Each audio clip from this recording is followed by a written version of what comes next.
Morning team. So today we are covering foam rolling and self massage on the workshop. Because I've already covered rolling the lats in our shoulder workshop and I've already covered the calves in our squat workshop, I'm going to avoid those ones today and I'm going to focus on things that we haven't already talked about. So we're going to be looking at rolling or kind of massaging the chest and opening the chest area. We're going to look at the quads, so the front of the leg muscles, and we're also going to look at the feet. So we're going to look at three areas today and a couple of bits of kit that you might want to get your hands on. So these little massage balls are quite useful, but if you don't have one of these specifically, it's okay. Like a tennis ball is absolutely fine, or even a golf ball. But I would recommend if you're just starting out with it, if it's new to you, have a ball that's softer than harder to get started with, because you don't necessarily want to bruise your feet or bruise your chest. So something quite squishy to start with would be a good idea. And then if you also have access to it, a foam roller will be useful today. But if you don't have those bits and bobs today, you can just listen. You can do a bit of palpation with your hands, kind of get the best out of the information today, and then maybe invest in a couple of bits of kit if you think it was something that's useful. So before we start the practical stuff, I thought it might be useful for you to understand why foam rolling and kind of massage balls and that sort of thing are useful bits and bobs to have in your arsenal. So when you are training, like if you map out your week, for example, we're getting pretty good at having the balance between the intense stuff and the more restorative stuff. So most of us nowadays tend to maybe train hard on a Monday, have a lighter day on a Tuesday, we'll train hard on a Wednesday, we have a lighter day on a Thursday. We kind of alternate the days because we understand and we respect the fact that our bodies need that recovery time, and that's a really good thing. But as part of a overriding approach to your body's well-being, this kind of massage stuff can be really, really useful and helpful in helping that recovery process along the way. So it can help us to kind of ease off the niggles that we're having. It can help us to keep injuries at bay. And also actual like massages and that sort of stuff is quite expensive.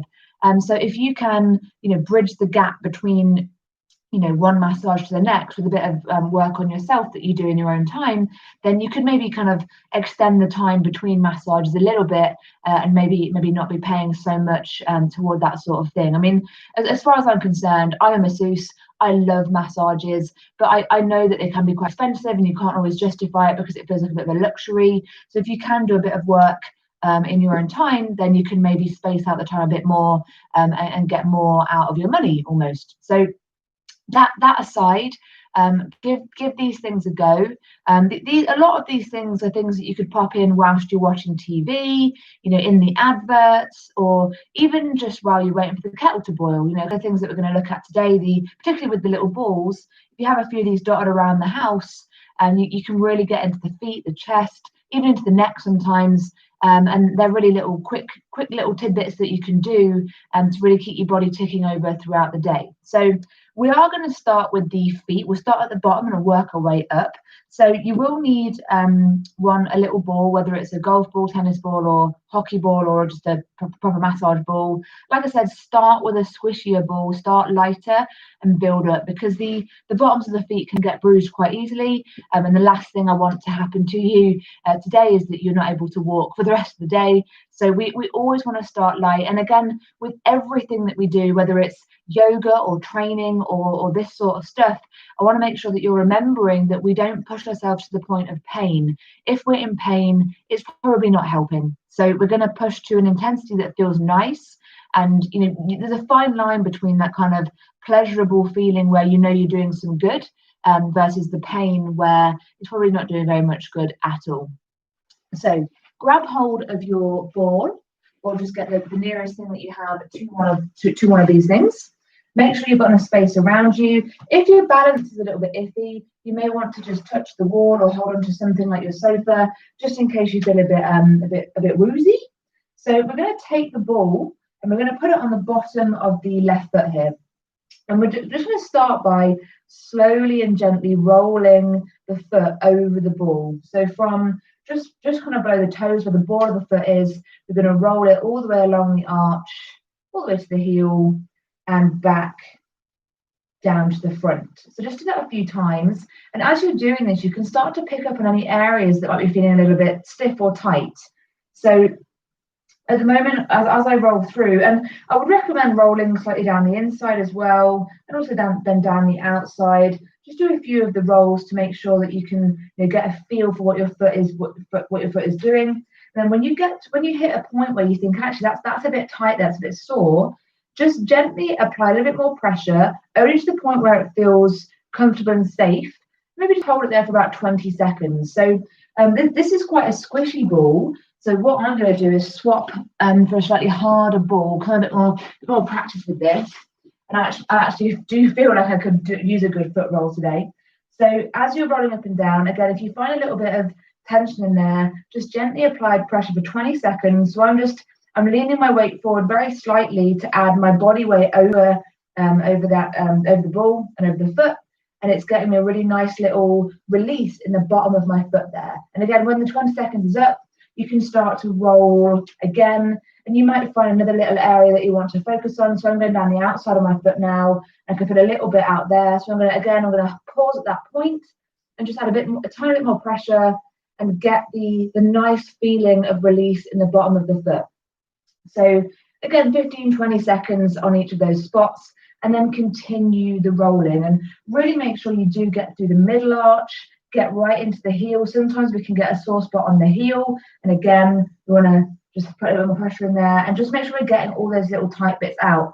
This is something that I do almost every day. I find it useful in the morning, but also in the evening after a long day on my feet. It's quite nice to roll out my feet. And again, I'm not taking it to the point of pain. As far as I'm concerned, I want this to feel nice, like a massage kind of feels nice. I want that kind of nice restorative feeling rather than the teeth gritting pain that we can so often associate with massage and foam rolling. So when you've rolled out your left foot, obviously you would also do the other foot for the same amount of time. And so when you've done both of those feet, you probably want to have a good stretch out of your calf muscles. So whether you push against a wall, really get into that calf stretch, drive the heel toward the floor, or you can hang off a step. That's quite useful. But the general rule of thumb when you're doing your foam rolling or massage ball work is that you can try and then have a little stretch after to really lock in those benefits of what you've achieved with that exercise. So again, with these stretches, maybe 20 to 30 seconds on each side, and then have a little shake off so that you feel good. So because of time constraints today, I'm not going to do my other foot today, but hopefully that gives you the breakdown of what we would do for the feet. And we're now going to move on to what we're going to do for the quad muscles, the muscles in the front of the leg, the thigh muscles. So grab your foam roller, and for all intents and purposes, these slightly longer foam rollers, you can see how big this is. It's as tall as my whole torso almost. And these slightly longer ones are really versatile because you can do work, you can lie on them, they're just, a longer one has slightly more functionalities than a smaller one. And also, in my experience, I've got various different bobbly ones that are kind of got the hard, bubbly bits on them. And I just find them too aggressive for my purposes. So I quite like these long, smooth foam rollers. I find them really versatile and really useful and not too aggressive for my needs. So that would be my advice. Again, this one's from a company called Result Sport. There's so many different brands that do them. So again, have a look, and they're all much of a muchness. Just look on Amazon and find the cheapest one that you can that kind of represents the work that you want to do on yourself. So to foam roll the quads is very similar to the work we did on the calf muscles in the squat workshop. So the same technique can be applied to the calves as well as the quads, except you're going to be the other way around. So on the calf, you'd be facing upwards, but to foam roll the quads, we need to be facing downwards. So we need an element of support with the arms here. So we're bringing ourselves over our foam roller, support yourself on your elbows, and get the foam roller just above the knee. We never want to roll straight onto the top of the knee, and also don't really go any much higher than the hip bone as well. So what we're going to start to do is slowly using a 2 up, 1 down kind of inch ratio. We're going to roll up the quad 2 inches and then down 1 inch. And then again, go up for 2 and down for 1. Up for 2, down for 1, until you make your way to the top of that hip hinge. Up for 2, down for 1, up for 2, down for 1. And do the same thing on the way back down. So down for 2, up for 1, down for 2, up for 1. Make sure you're keeping the tension out of your shoulders and your neck, so the arms are supporting you, but then not adding the tension in there as well, because then we'd have to foam roll those as well. So bring it down to the bottom, just before the knee, kind of come into more of the middle of the quad. So we're going to work on the outside, the middle, and the inside of the quad. So again, do the same thing, up for 2, down for 1. Nice slow movements. And the amount of pressure you put in is totally dependent on how your quads feel. So you've got to get that sense for what is going to be a good amount of pressure versus what feels like too much pressure. And just make sure as well that you're not letting your back collapse down here. We can strain this quite easily. So just keep attention in your core a little bit, so you're not adding too much pressure in the lower back. And the same on the way down. We go down for 2, up for 1. And I can feel that the middle of my quad, so that point from the knee down through, straight through the center of the quad down to, the hip down to the knee, I can feel that so far, that's my most sensitive area. So I know that I need to come back to that in a minute. Okay, when you reach the knee again, we're going to tilt just over to the side slightly, so we can come slightly up the inside of the quad. So again, up for 2, down for 1, up for 2, down for 1. So you're making your way all the way toward the hip. You may find it easier with the inside of the leg to come to the end of your foam roller and have one leg on the floor, so that the inside of the leg can really be worked into that foam roller there. So you've got kind of a gap. The end of the foam roller is between your legs, so that you can really get into the inside of the leg. It's up to you. Have a play around with it. Then it's the same all the way down. Down for 2, up for 1, down for 2, up for 1. I can really feel that the inside and the middle of my quad are the areas that need the most attention.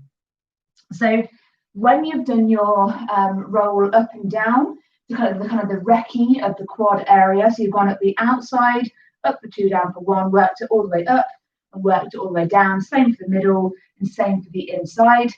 We're going to now do a little exercise where you're going to pull the heel in toward the bum. Now this is slightly more intense, and again, if you try this and you think it's too much for your quad, then just carry on with the rolling aspect of it rather than the kind of leg pump that I'm going to show you now.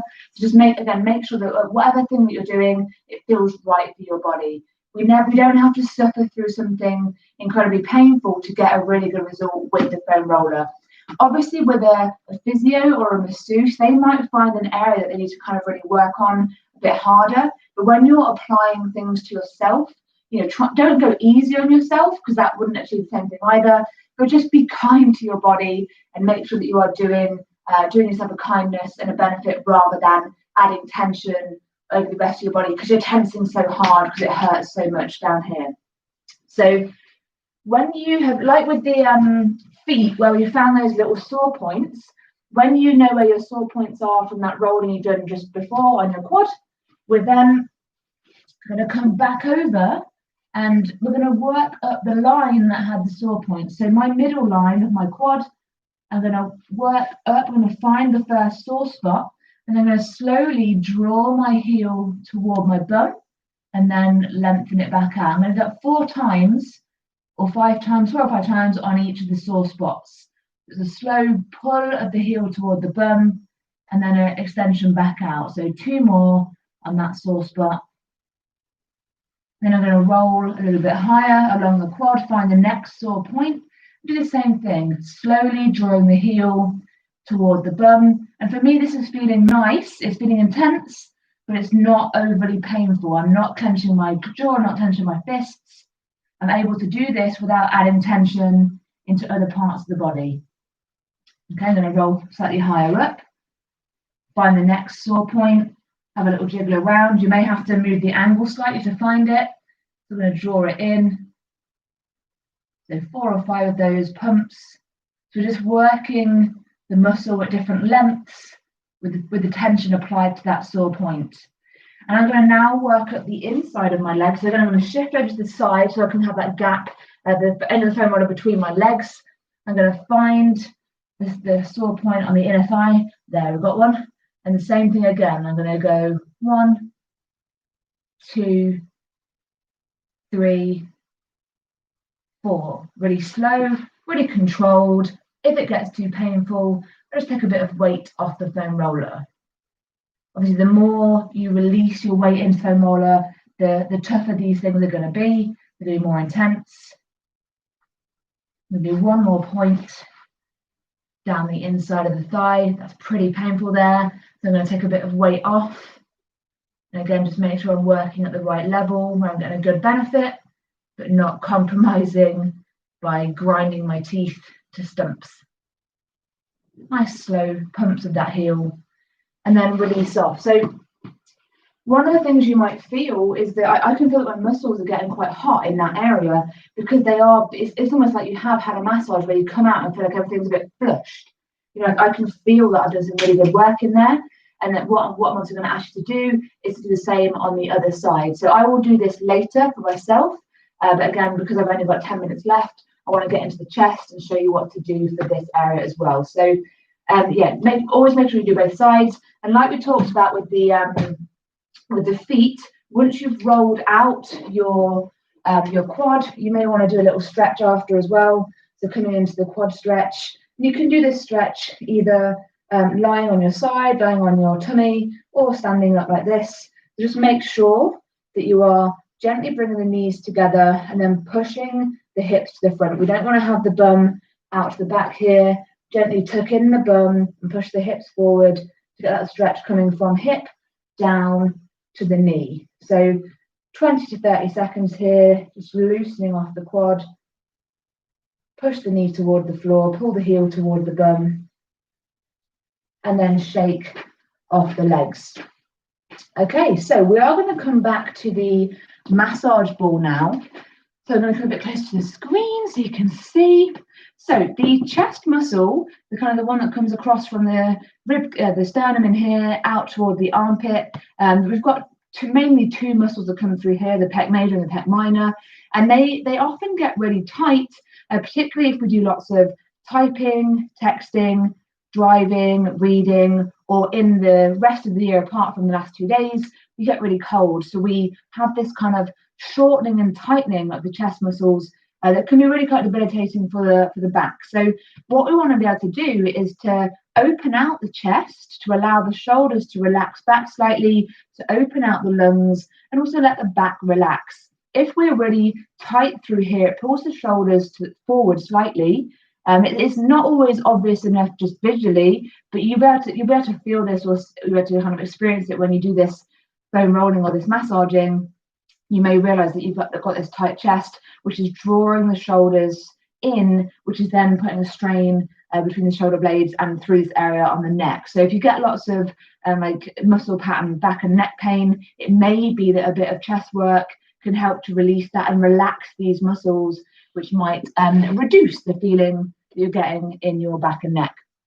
So with the little ball, what I want you to do is, well, first of all, with your fingers, I want you just to palpate and feel the muscle. So the difference between the muscle tissue and the breast tissue. We never want to massage on the breast tissue.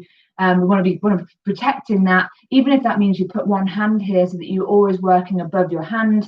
Just make sure you're not going directly onto the breast tissue itself. But yeah, have a feel for your pec muscle. Feel first of all the bone in the middle. Work your fingers up, and then work out to the side. And you'll basically, I can feel the muscle because I'm like, oh, that's tight. So you can generally feel where the muscle is. And if you don't have a ball, get your fingers in there. Get your fingers in there and just gently making little circles with your fingers. Just start to loosen up the muscle in there. Again, just applying the pressure that feels okay for you.